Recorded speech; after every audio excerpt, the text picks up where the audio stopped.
Bertrand est fier de la qualité de son sol. Si les araignées servent d'insecticides, les vers de terre, eux, favorisent la vie de ces cultures. C'est cette petite faune qui travaille le sol pour moi en fait. C'est plein de galeries de vers de terre. L'avantage pour la plante, c'est qu'elle va descendre ses racines très profondément et aller chercher l'eau là où l'eau est descendue ce matin.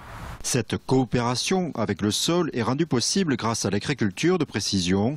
Semences, traitements, collecte, seules de fines bandes de la parcelle subissent ces transformations, évitant ainsi de perturber la biodiversité de ces terres.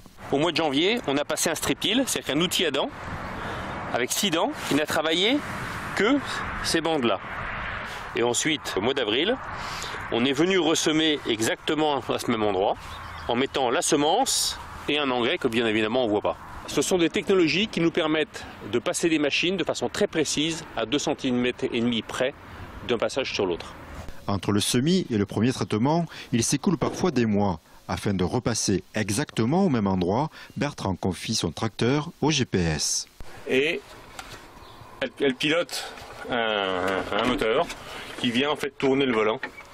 Et c'est quand on travaille, c'est le système qui conduit. C'est pas moi. Je touche à rien quand on conduit.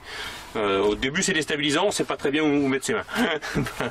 Le signal du GPS grand public est insuffisant, d'où l'abonnement à des signaux de réajustement. Alors la correction, c'est une balise qui est à l'autre côté du village de Pinet.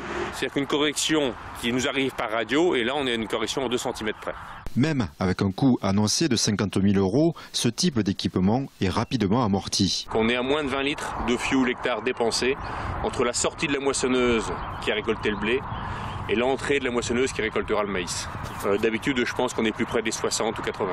Avec Bertrand, au sein d'un regroupement de moyens, 5 autres agriculteurs ont craqué et investi eux aussi dans l'agriculture de précision.